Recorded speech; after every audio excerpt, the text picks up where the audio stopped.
Bueno, vamos a analizar un caso que de verdad sacudió las redes sociales. Una tragedia terrible. Y lo más llamativo fue cómo la empatía, casi de forma unánime, se fue hacia la madre. Pero, ¿y si detrás de toda esa reacción, de esa ola de empatía, se escondiera un sesgo, un prejuicio muy profundo del que ni siquiera nos damos cuenta?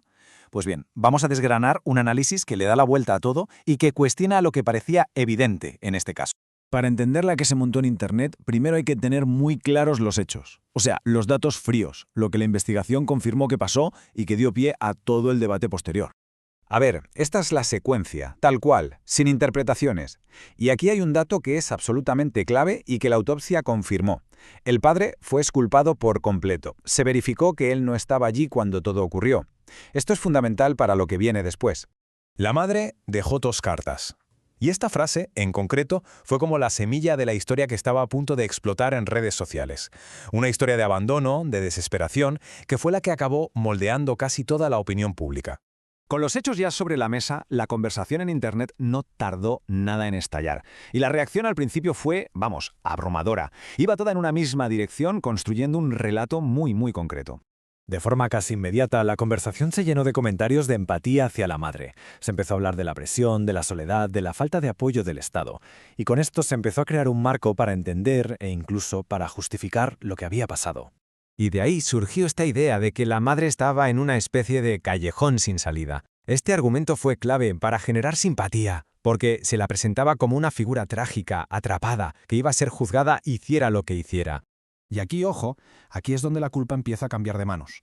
A partir de una simple frase en una carta, se da por hecho que el padre estaba ausente, y esta suposición, sin ninguna otra prueba, se convierte en uno de los pilares de la narrativa que justifica la tragedia. Y así, pieza a pieza, la opinión pública fue tejiendo un relato en el que la madre dejaba de ser la ejecutora del acto para pasar a ser una víctima más, una víctima de sus circunstancias. Pero bueno, mientras toda esta ola de empatía iba creciendo y creciendo, apareció una voz disidente que planteó una pregunta bastante incómoda, una pregunta que lo cambiaba todo y que ofrecía una perspectiva radicalmente distinta. El analista en el que se basa toda esta explicación lanzó esta pregunta. Un momento, ¿y si la empatía nos está impidiendo ver algo más? ¿Qué pasa si estamos pasando por alto la responsabilidad individual por culpa de un sesgo que ni siquiera somos capaces de notar? Su tesis central es, desde luego, provocadora.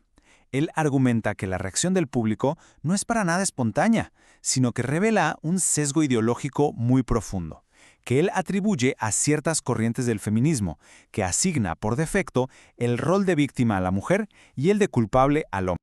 Este es el núcleo de su argumento, un supuesto doble rasero.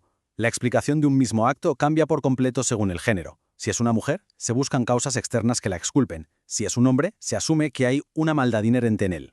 El analista se pregunta, ¿por qué se dio por buena la versión de la carta sin más, sin cuestionarla?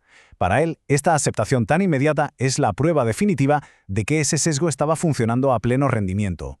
Y este sesgo, según el analista, no solo justifica, sino que además pone en marcha una especie de reacción en cadena para ir desplazando la culpa paso a paso, lejos de la autora del acto. Es como si la culpa fuera una patata caliente que nadie quiere. Empieza con el acto en sí, se justifica diciendo que ella estaba sufriendo, después se le pasa la culpa al padre ausente, y al final la patata caliente aterriza en una entidad abstracta, el Estado fallido. Este comentario de Internet se presenta como el ejemplo perfecto de ese último paso del que hablábamos. Aquí ya una entidad abstracta, el Estado, la sociedad, es la que carga con la responsabilidad final de todo lo que ha pasado. Entonces, ¿qué nos dice todo esto?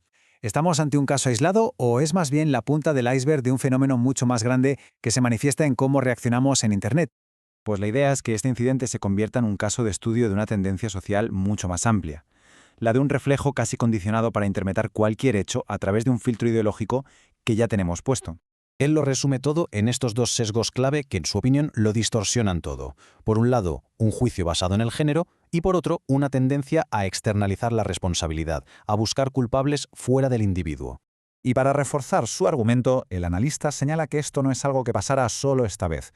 Afirma haber visto exactamente el mismo patrón de justificaciones en otros 3 casos muy similares que ocurrieron por las mismas fechas. El patrón, insiste, se repite una y otra vez. Al final, todo este análisis nos deja con una pregunta sobre la mesa. Una pregunta fundamental, la verdad. ¿Hasta qué punto son nuestras propias ideas, nuestras creencias, las que terminan decidiendo a quién le ponemos la etiqueta de víctima y a quién la de culpable? Es una reflexión que puede que nos lleve a una respuesta bastante más incómoda de lo que parece a simple vista.